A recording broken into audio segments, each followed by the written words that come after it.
आज आपण मस्तपैकी जो हलवाई बनवतात ना, मार्केटमध्ये जे आपल्याला मिळतो ढोकळा हलवाई स्टाईल, तोच ढोकळा आपण घरात बनवलेला आहे. अगदी हलवाई जो पदार्थ वापरतात ना या ढोकळ्यामध्ये, अ, जेणेकरून ढोकळा लाल नाही पडत, तोच पदार्थ आपण ह्याच्यामध्ये वापरून हा मस्तपैकी सॉफ्ट असा जाळीदार ढोकळा बनवलेला आहे. तर व्हिडिओला स्किप न करता पूर्ण बघा. तुमचं सगळ्यांचं स्वागत करते मी अशाच रेसिपीमध्ये. आणि हलवाई जी एक चटणी बनवतात, तीच चटणी आपण ही बनवून दाखवलेली आहे, जी ढोकळ्याबरोबर खातात. तर व्हिडिओवर जर तुम्ही नवीन आला असाल तर चॅनलला सबस्क्राईब करा, लाईक करा आणि एक छानशी कमेंट टाका. तर आता आपण बघूयात. तर मी ही वाटी मोजून अशी 3 वाटी आपण बेसन घेणार आहोत. तर हे मी मार्केटमधलेच बेसन वापरलेलं आहे. घरातलं आपलं थोडंसं जाडसर असतं दळलेलं. त्याच्यामुळे मी जे पॅकेटमध्ये मिळतं तेच बेसन एकदम असं बारीक असतं ते वापरलेलं आहे. 3 वाटी बेसनासाठी आपण हे 3 चमचे साखर वापरलेली आहे. अगदी मेजरमेंटप्रमाणे जर आपण हे सगळं वापरलं ना, तर आपला ढोकळा हा कधीच चुकणार नाही. तर जो आपला खायचा पोह्यांचा जो चमचा असतो, त्याच चमच्याने मी सगळं मोजून घेतलेलं आहे. आणि हाच चमच्याने आपण 1 चमचा मीठ घेतलेला आहे. 3 वाटी बेसनासाठी 1 चमचा आपण मीठ वापरलेला आहे. आणि हा पिवळा रंग आहे. आपण ह्याच्यामध्ये हळद नाही वापरणार आहोत. हलवाई पण कलरच वापरतात. हळद वापरली तर सोडा आणि हळदीमुळे ढोकळा थोडा लाल पडू शकतो त्याच्यामुळे. आणि हे सायट्रिक ॲसिड आहे, लिंबू सत्व बोलतात. तेच आपण 1 चमच्याबरोबर मोजून घेतलेलं आहे. तुम्ही ह्याच्यामध्ये लिंबू वापरला तरी चालेल, तुम्हाला जर हे वापरायचं नसेल तर. आणि हे 3 चमचे बरोबर मी तेल घेतलेलं आहे. तुम्ही कोणतंही तेल घेऊ शकता, फक्त शेंगदाण्याचं नका वापरू, बाकी कोणतंही तेल चालेल. तर हे 3 चमचे आपण तेल घेतलेलं आहे. आणि हा खायचा सोडा आहे, तो आपण 1 चमचा वापरणार आहोत. तो एकदम शेवटी वापरायचा आहे आपल्याला. तर आता आपण बघूयात कृती ह्याची पुढे कशी बनवलेली आहे मी. तर एक मोठं असं भांडं घेतलेलं आहे मी आणि त्याच्यामध्ये आपण जे 3 वाट्या बेसन घेणार आहोत, हे मोजूनच घेणार आहोत आपण बघा. 1 वाटी बेसन मी घेतलेलं आहे. असेच हे मी 2 वाट्या मोजून घेणार आहे. आणि आपल्याला हे चाळून घ्यायचं आहे, कारण ह्याच्यामध्ये गुठळ्या असतात ना, त्याच्यामुळे आपल्याला हे बेसन चाळूनच घ्यायचं आहे. जर असंच घेतलं तर मग ढोकळा फुलणार नाही. त्याच्यामुळे आपल्याला हे चाळूनच घ्यायचं आहे. तर हे सगळं मी चाळून घेणार आहे बघा. त्याच्यामध्ये या प्रकारे अशा गुठळ्या असतात, त्याच्यामुळे आपल्याला हे चाळूनच घ्यायचं आहे. तर हे तुम्ही बेसन मार्केटमधलंच वापरा शक्यतो, कारण आपण जे दळून आणतो ना, ते थोडं जाडसर असतं. आणि बघा 1 चमचा मी हे मोजूनच मीठ घेतलेलं आहे. आणि आता साखर वापरणार आहोत. हे पण आपण बरोबर 3 चमचे आपण ही साखर वापरणार आहोत. व्हिडिओ थोडा मोठा होणार आहे, कारण सगळं मी व्यवस्थित मेजरमेंटप्रमाणे सगळं दाखवलेलं आहे, जेणेकरून आपला हा ढोकळा बिलकुल फसणार नाही. पहिल्याच प्रयत्नात खूप छान असा ढोकळा बनणार आहे. तर हे लिंबू सत्व आपण बरोबर 1 चमचा वापरलेलं आहे. हे मी थोडंसं क्रश करून घेतलेलं आहे. थोडे दाणे दाणे असतात ना साखरेसारखे, ते क्रश करून घ्यायचे. आणि आता आपण हाच जो सिक्रेट पदार्थ आहे, म्हणजे रंग आहे, तो आपण 1 चमचा घेतलेला आहे. तोच आपण ह्याच्यामध्ये टाकणार आहोत. हळद न वापरता आपण रंग वापरणार आहोत. तुम्ही पण रंगच वापरा, म्हणजे ढोकळा चांगला पिवळा कलर येईल. आणि बरोबर 3 चमचे आपण हे तेल वापरलेलं आहे. तर आता हे सगळं आपल्याला मिक्स करून घ्यायचं आहे. हे आता सगळं आपण मिक्स करून घेणार आहोत. आणि ज्या वाटीने आपण बेसन घेतलेलं ना, त्याच वाटीने आपण आता पाणी पण मोजूनच घेणार आहोत. सगळं जर व्यवस्थित मोजून मापून केलं ना, तर पदार्थ कधीच चुकणार नाही. तर तुम्ही पण माझ्या या पद्धतीने करून बघाल ना, तर पहिल्याच प्रयत्नात खूप छान असा ढोकळा बनणार आहे.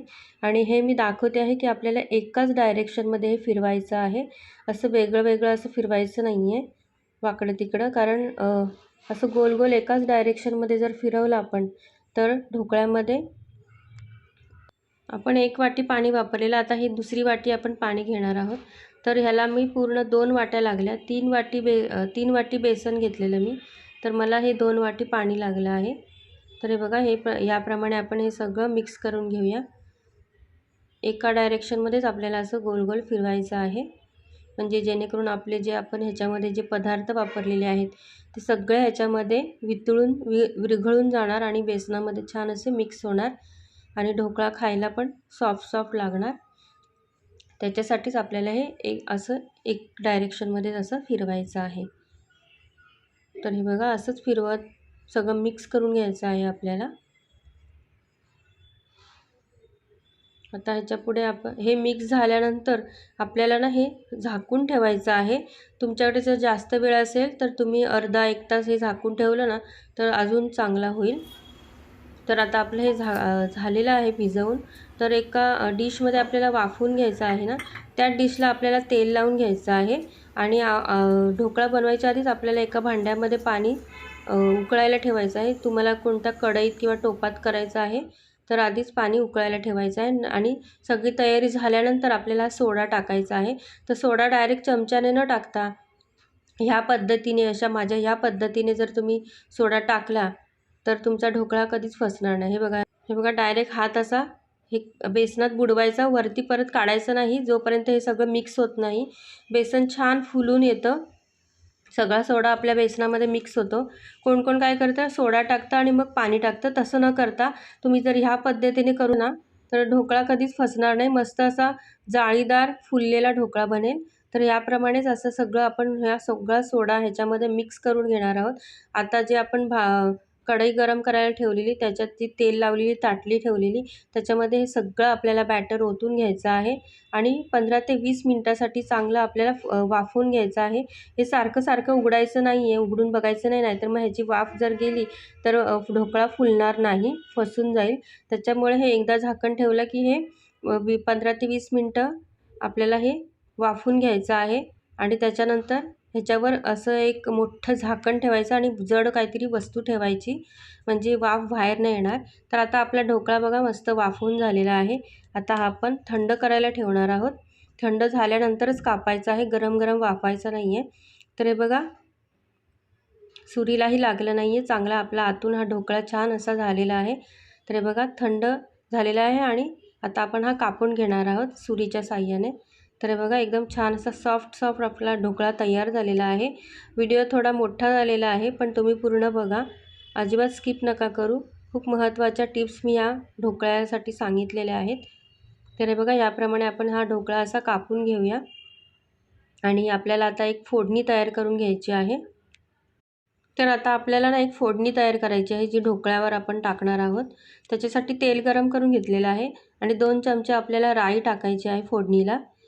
राई छान तडतडवून द्यायची आणि राई तडतडली की आपल्याला ह्याच्यामध्ये मिरच्या टाकायच्या आहेत. तर मिरच्या मी लाल आणि हिरव्या दोन्ही प्रकारच्या घेतलेल्या आहेत. जरा छान वाटतं ढोकळ्यावर दोन्ही प्रकारच्या मिरच्या, पिवळा आणि लाल हिरवा रंग छान वाटतो. आणि थोडा कढीपत्ता पण टाकला आणि थोडीशी आपण चिमूटभर कोथिंबीर वापरलेली आहे फोडणीला. आता ह्याच्यामध्ये आपल्याला साखर टाकायची आहे. हे 3 चमचे मी साखर घेतलेली आणि पूर्ण 1 भरून ग्लास आपण पाणी टाकायचं आहे आणि ही चांगली साखर मेल्ट होईपर्यंत आपल्याला उकळून घ्यायचं आहे आणि हे थंड करूनच आपल्याला फोडणी ह्याच्या ढोकळ्यावर टाकायची आहे. एकदम गरम गरम नका टाकू. तर ही थंड झाल्यावर आपण ही फोडणी टाकत आहोत ढोकळ्यावर.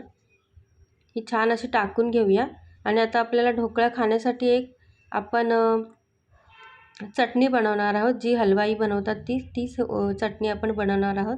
तर हे बघा ढोकळा कसा मस्त सॉफ्ट झालेला आहे.